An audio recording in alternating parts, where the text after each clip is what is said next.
Good afternoon, everyone, in Science and Values. I just wanted to talk a little bit more about the Michael Sandel reading. I want to give you a brief discussion of some of the points that come up. And I'm specifically going to be starting on page 10 of the reading as it's numbered on the PDF. I left off here last time, and I just want to look a bit more about, as Sandel looks at two different examples about um, sports and parenting as it relates to genetic enhancement, um, and what it is that he thinks is revealed when we look at these two different examples. And I just want to say a little bit more about this language of giftedness. He opens at the top of page 10. He says to acknowledge the giftedness of life is to recognize that our talents and powers are not wholly our own doing. So, one of the things he's going to talk about, and especially in regards to sports, is that um, the ethic, what he's going to call the ethic of giftedness versus the ethic of striving. This notion of giftedness, Sandel thinks, doesn't sit easy with our intuitions about hard work and success. We have a belief, especially in um, the United States, especially in America, around our largely individualist culture, that um, we work hard for our success. Success is something that we earn, success is not something that we inherit. And that kind of caps that distinction between success being inherited versus success being earned um, encapsulates the difference between an ethic of striving and an ethic of giftedness. Because if it's the case that we have gifts that are simply inherited at birth, so you can take the scientific route again. You can say that we have these genetic predispositions to act in certain ways. And so you can take this on a purely scientific route. But morally speaking, when we talk about talents and capacities that do not entirely belong to us, that is, we are not responsible for all of the things that we are naturally good at. We inherited them in a way. And that doesn't mean that we aren't responsible for cultivating our talents and working hard to um, working hard to make sure that we make the most of the talents that we're given. Doesn't mean that. Um, it's not it's not dismissing hard work, but it is calling into question um, how much of our success we truly earned versus um, how much of our success we inherited in a way because of our natural talents. And in some ways, so when at the bottom of page 10, when Sandel says natural gifts and the admiration they inspire embarrass the meritocratic faith, they cast doubt on the conviction that praise and rewards flow from effort alone. So, what Sandel's saying there, this idea of we often think about um, the things that we earn in life simply on the basis of merit, simply on the basis of hard work. And Sandel is saying that the things we achieve in life, yes, we did earn them to an extent, but we would not have been able to achieve much of what we achieve in life were it not for these natural talents that do not, in a sense, we don't own those talents. They are just part of who we are. But to have to acknowledge that that everything we achieve in our life is not wholly of our own doing is not easy for us to um, acknowledge. But that is what the ethic of giftedness would require, according to Sandel.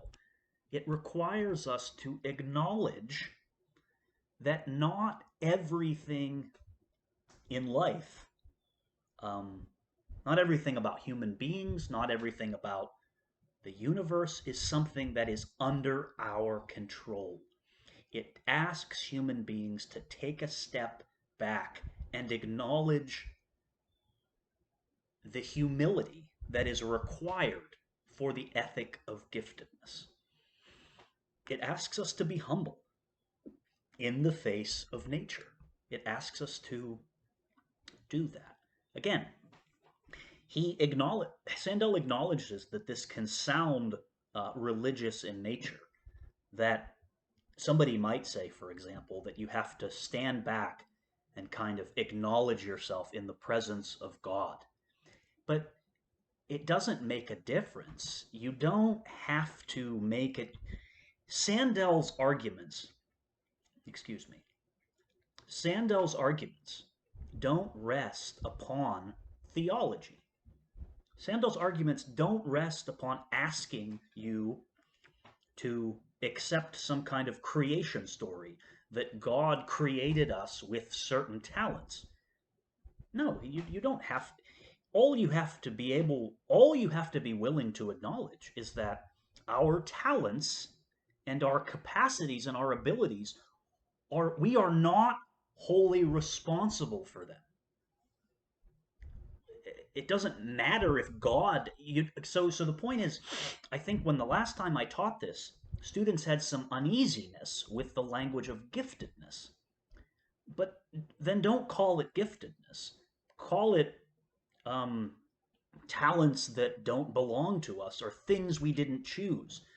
But I don't think any of you I don't think any of you would have trouble acknowledging that not everything about yourself is under your control.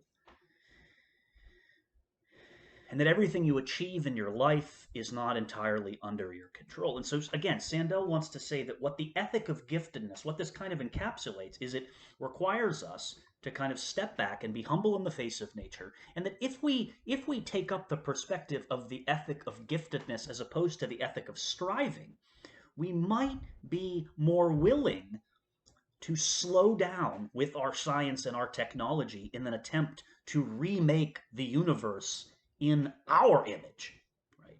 As if the entire universe and all of nature exists for us to control. It might ask us to slow down and do that. That's what the ethic of giftedness would require. And so when he's talking about sports, he thinks the thing that we find particularly troublesome as it relates to genetic enhancements in sports is that they corrupt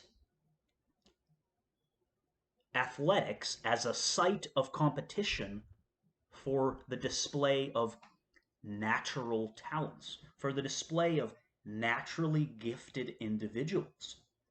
This is what genetic enhancement interferes with in sports, is that it undermines the very meaning of what it is to compete in a sport. That sports honors the display of talents, the activity itself. So, without getting too technical, Sandel is what's known as going back to Aristotle, that activities have a certain telos, which is to say purpose, that they are for. An activity, and to be good at that activity is to fulfill that telos. The purpose of a sport is to honor the display of natural talents. And insofar as genetic enhancement undermines the ability of athletes to do that, then it is corrupting sports at its core. And so, again, this goes back to another response to some might object that the problem with, HGH and steroid injections is that they make sports unfair, is that they make certain people better than others unfairly. But again, Sandel doesn't think that that on its own captures what's wrong with genetic enhancement in sports. Because sports is already naturally unfair. Some people are just better than others because they have certain gifts and talents that others don't. And so it's not simply that drugs in sports, it's not simply that they make it unfair and they give an unfair advantage to others. It's that it undermines sports as a site of natural talents. And again, to go back to the other point, it effort isn't everything in sports. So he sort of says, no one believes that a mediocre basketball player who works and trains even harder than Michael Jordan deserves greater acclaim or a bigger contract. The real problem with genetically altered athletes is that they corrupt athletic competition as a human activity that honors the cultivation and display of natural talents. And so he wants to say that if we are just going to genetically enhance athletes to the point of making them artificially better than they actually are, that represents the ethic of striving, the ethic of willfulness. The idea that it's the idea simply that, well, if an athlete or if human beings in our current condition aren't strong enough, they're not fast enough, all we need to do is use science and technology to make human beings superhuman in a sense. So we just need to try harder to make human beings overcome their natural flaws because how we are based on our own talents isn't enough.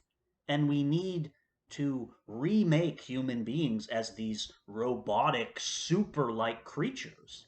And so, and so the idea is again that we are trying to remake nature. We are not accepting the givenness of human experience, but that we say we don't want to accept the way things as they are given. We want to remake things in our image because in some ways we might argue that we are kind of at the center of the universe. Now, what about parenting? Well, Sandel wants to say that in parenting, this poses potentially even bigger problems. He says we already see the problem with what he calls hyper parenting.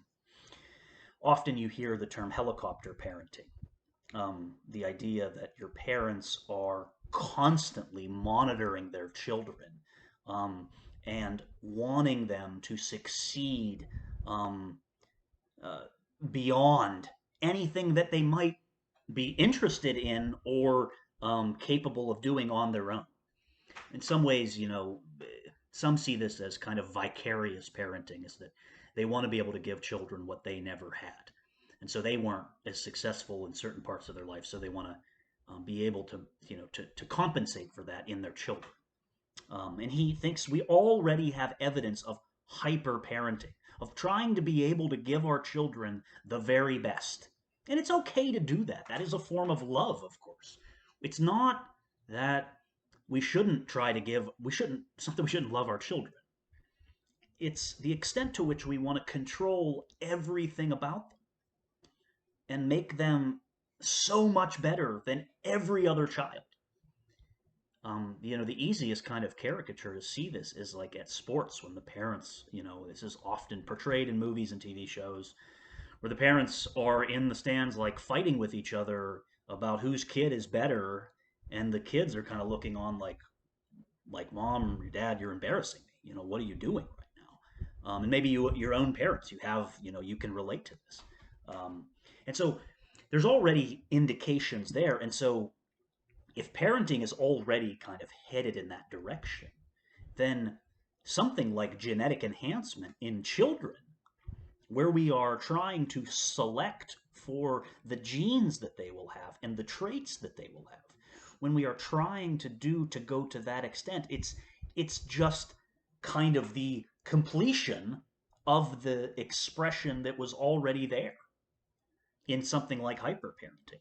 So the point is, selecting for genes and traits in our children that we want them to have before they're even born, so that we know what they're going to be like to an extent. Selecting for those is simply a kind of logical extension of this already hyper-parenting environment that we find ourselves in. Now, again, the liberal objection at least would be is that it undermines the autonomy of the child. But of course, again, the response is we don't have total autonomy about our traits and our characteristics. We're not in control of that already. We don't choose the kinds of people we are entirely. We can certainly try to, if we don't like the kinds of people that we are naturally, we can try to change ourselves. But at least according to something like the genetic lottery, right, we don't have autonomy entirely over the creatures that we are. And so that just goes back to the ethic of giftedness. Is that, again, it's the attempt to remake nature in our own image. And so, what else does he say about parenting? And again, Sandel's often very good with these. He's very clear when he writes these, and he says, um, the deepest moral objection to enhancement lies less in the perfection it seeks than in the disposition it expresses and promotes. And it's that focus on the disposition. In other words, the virtue that it promotes. Sandel is a virtue theorist going back to Aristotle. He's on that genetic enhancement in children, it suggests that we are not humble in the face of what we could call something like the mystery of birth. That we aren't willing to accept our children as they are, and we aren't willing to love them unconditionally. That we want to be able to know what our child is going to be like before they're born, so that we are as satisfied as possible with the future, children that we're going to have. And so it's interfering with the very meaning of what it means to be a parent and to love a child unconditionally, regardless of how they are. If we can simply pick and choose the traits that our children are going to have, then the very meaning of parenting is transformed into this, again, into this ethic of willfulness, that we can somehow control something, as fundamental as birth, right? That we liked one of the things we like is that, it's exciting to have a child. I don't have any, but it's exciting to have children and to find out what that child is going to be like and what they're going to develop into, and to love them and raise them based on just how they are, not how we engineered them to be.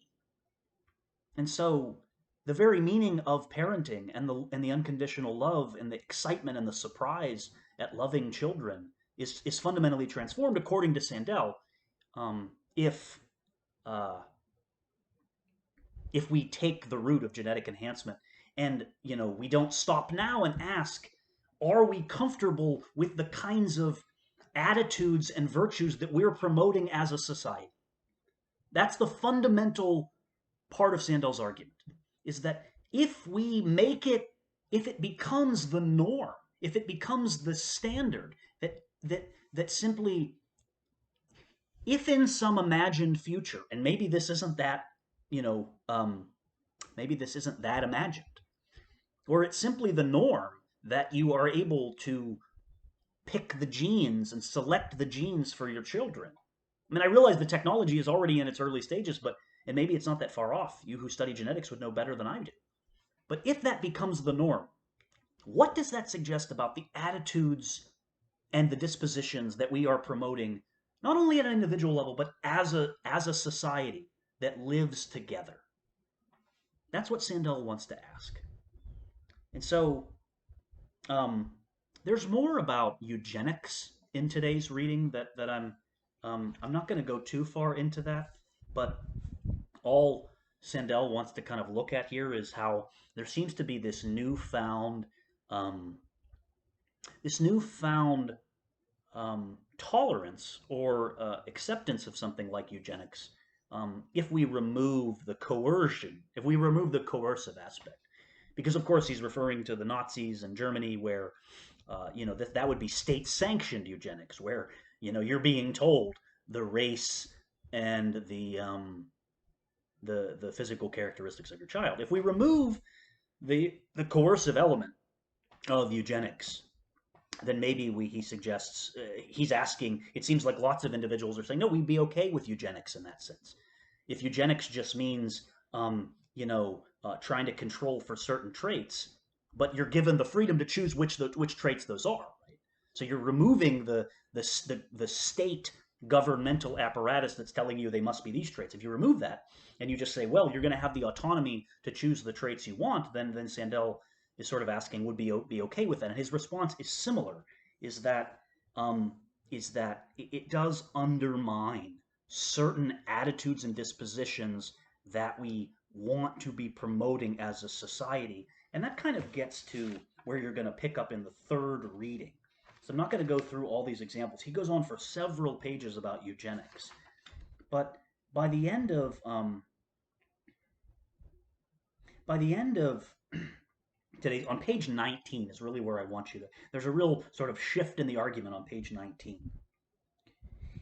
On page 19, he says, if bioengineering made the myth of the self-made man come true, it would be difficult to view our talents as gifts for which we are indebted, rather as achievements for which we are responsible. And this would transform three key features of our moral landscape: humility, responsibility, and solidarity. And that's where I'm going to pick up in the next lecture. But it's that he thinks that if bioengineering becomes the norms and we can control all of our talents and all of the things about ourselves, then it changes the entire meaning of moral responsibility. Then that we become responsible for just about everything at that point. It actually increases our responsibility. It doesn't diminish our responsibility. And I'll say more about that in the next lecture.